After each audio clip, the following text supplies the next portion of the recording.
Hey guys, welcome back to my Beardman Reviews segment. And today I will be reviewing You Won't Go Before You're Supposed to by Knocked Loose. Now, if you can't tell by my Mortician shirt, I am usually a pure death metal related guy, but I still love my hardcore. I personally cannot go to a hardcore show and just stand there. I have to naturally move. And this album is a perfect example of stuff that makes me move. Every song on this has a very brutal breakdown. And you can generally guess how every song is going to sound if you listen to the first, say, two or three. Is that a problem? To me, it is not. And the reason is because it is a very concise 27 minutes. It's the same reason why the super loud mix is not in issue for me, because this type of a mix and this type of an album, if you would have given it, say, another even 5 or 10 minutes, to me that would have been too long. And Knocked Loose, I think, knew this, and that is why they made a perfectly timed 27-minute album. Now, I'm going to be that guy for just a minute. The vocals, for a long time, honestly, prevented me from understanding the hype of this band. Because, as I've said, I am normally a death metal related guy. I love the traditional death metal type of vocals that you find. And his vocals, his particular screams, do not fall under that. By no means. And I had to get used to that. Because when I first met my wife, she's not a metalhead at all. She listens to pop, country, and rap. And when I told her that the band I'm in and a lot of the bands I listen to have screamed vocals, his type of screamed vocals is exactly what I would have imagined that she thought of. So it took me a little bit to get used to, but now that I am used to it, I can say that I actually like his vocals now. They're very visceral. You can tell that they come from his heart, and he's just given it all he has. And I respect the crap out of that. I think that is a very commendable thing, is to just pour out your heart and soul into what you have. By the way, in case if you were just wondering what that sound was that just came from my mouth, I do have a stutter. Sometimes it's not bad, like right now, and other times I'm doing that consistently. So just letting you guys know. So, anyways, I read a lot of comments on Facebook that says that this album has the Saint Anger snare. And I think that is very disrespectful to what Suicide Silence and a lot of those classic mid and early 2000 deathcore bands were able to accomplish with this same exact snare tone. This is not a Saint Anger snare. This is an old school deathcore snare. This type of snare, which has been memed all over Facebook, that it is a dodgeball snare.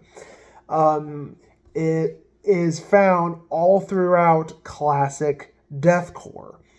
And that type of snare works perfectly on this album because a lot of this album, if I am being brutally honest, a lot of the breakdowns remind me of more deathcore than they do hardcore. If it wasn't for his vocals, I would say that this is almost a pure deathcore album. But having said that, there are a lot of breakdowns, yes. But if you listen to the heart of the album, then this honestly, musically, anyways, it gives me like modern day Meshuggah and Villarta. Anyways, I don't know how to say their name, but it reminds me a lot of if you take that sound and say Korn and mix it, and it makes for a beautiful and brutal combination. And I think that this album is quite possibly one of the heaviest albums I've heard in a long time. So that is why I think that this album is a perfect starting point for anyone who loves heavy music but can't really get into his vocals. Start with this album. This album will possibly change you because this, in my opinion, this is their heaviest album. So the heaviness of this album made me look past his vocals, and now I like them. Now I will say that while I loved Poppy's feature on this, I thought she the screams she did were actually really good. And the singing / spoken word, I thought made for a really cool atmosphere.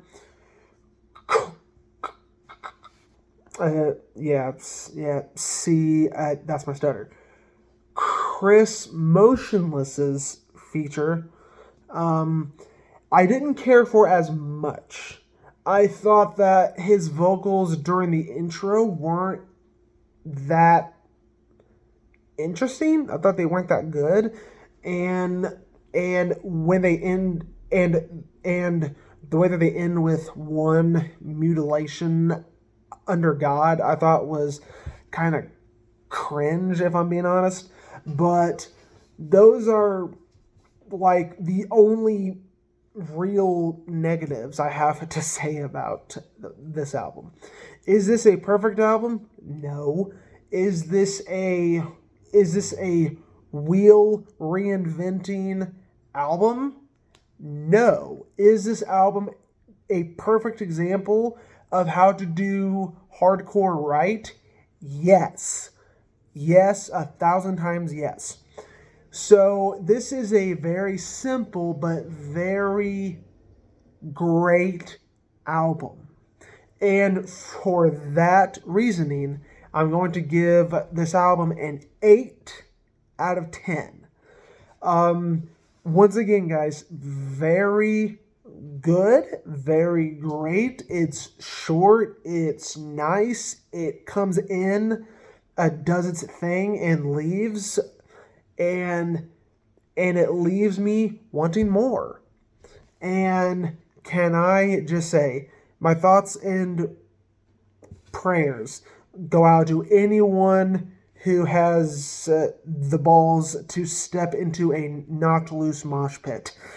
Holy crap, their mosh pits, I've not seen any of their live shows, but with how popular that they are now, and with how overly brutal this album is, riff-wise, I think that the mosh pits are going to be some of the craziest mosh pits that we have ever seen. I'm calling it.